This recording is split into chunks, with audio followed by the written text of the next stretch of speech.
আপনারা যারা বিজনেসের জন্য কনটেন্ট তৈরি করতে চান কিন্তু প্রপারলি রিসার্চ না থাকার কারণে কনটেন্ট তৈরি করতে পারেন না। আজকের ভিডিওটি শুধুমাত্র তাদের জন্য। আপনি যদি আপনার কনটেন্ট ক্রিয়েশন এর রিসার্চগুলা নিয়ে চিন্তায় থাকেন, কিভাবে ১ম এ রিসার্চ করবেন, কি বিষয়গুলো আপনার রাখা উচিত, কি তথ্যগুলো কালেক্ট করা উচিত, এইগুলো সম্পর্কে আপনি না জানার কারণে আপনি প্রপারলি কনটেন্ট তৈরি করতে পারছেন না।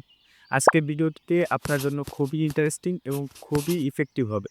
কারণ আমি আজকের এই ভিডিওটিতে দেখাবো কনটেন্ট তৈরি করার আগে আপনার যে বিষয়গুলো সম্পর্কে রিসার্চ করা প্রয়োজন, জানা প্রয়োজন। তো চলুন সরাসরি স্ক্রিনে যাই বেশি কথা না বাড়িয়ে। প্রথম হচ্ছে ফানেল। আমাদের বিজনেস ক্যাটেগরি অনুযায়ী আমাদেরকে ফানেল সিলেক্ট করতে হবে। আমরা কোন ফানেল নিয়ে কাজ করতে চাচ্ছি, শর্ট ফানেল নাকি লং ফানেল, এটা ১ম আগে জানতে হবে। দ্বিতীয়ত হচ্ছে প্রোডাক্ট সম্পর্কে রিসার্চ করতে হবে। প্রোডাক্ট সম্পর্কে আমরা প্রোডাক্টের ফিচার সম্পর্কে জানতে পারি ও এর বেনিফিট সম্পর্কে জানবো এবং ইউনিক পয়েন্ট বের করবো। আমি যে প্রোডাক্ট নিয়ে কাজ করতেছি এই প্রোডাক্টের ইউনিক পয়েন্ট, সেলিং পয়েন্টটা কি এটা আমাদেরকে জানতে হবে।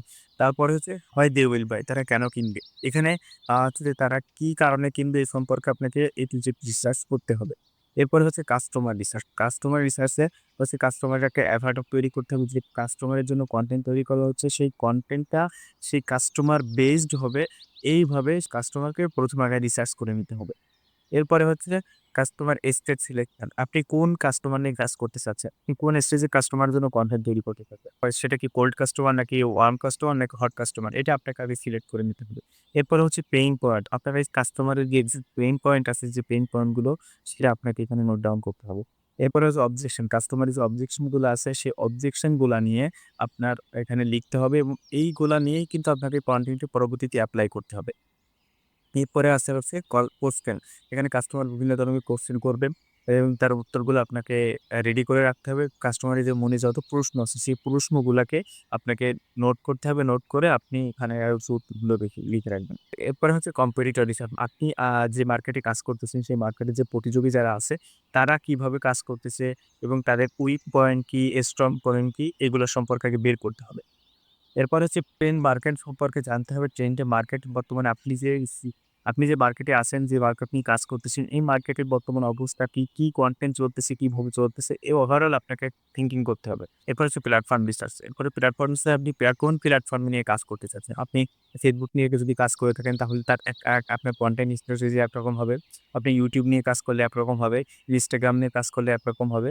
এখন এখানে ভ্যারি করবে হচ্ছে আপনি কোন ধরনের হচ্ছে এখানে আপনি কোন ধরনের চ্যানেল নিয়ে কাজ করতে চাচ্ছেন, কোন চ্যানেলে আপনার কাস্টমার আছে। এইটাকে আপনাকে ফাইন্ড আউট করতে হবে। এইগুলা বের করার পরে গিয়ে কিন্তু আপনাকে কনটেন্ট তৈরি করতে হবে। কারণ এই যে কোথায় কি ফরমেট লাগবে এবং আপনি কাদের জন্য কি তৈরি করতেছেন এটা কিন্তু প্ল্যানিং এ রাখতে হবে। এটা হচ্ছে ভিতরকার বিষয়। কিন্তু কনটেন্টের বাহিরকার বিষয়টা হচ্ছে ভিন্ন। এখন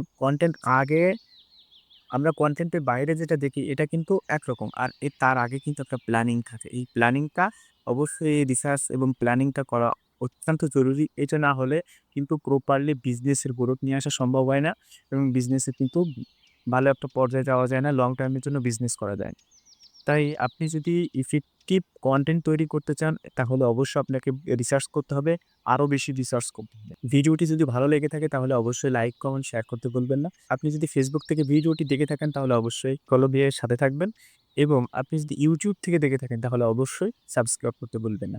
এমন আরো ইনফরমেটিভ ভিডিও পেতে অবশ্যই বেল বাটনটি চাপ দিয়ে রাখবেন। তাহলে আপনি আপলোড করার সাথে আপনি নোটিফিকেশন পেয়ে যাবেন। তো ধন্যবাদ। আসসালামু আলাইকুম।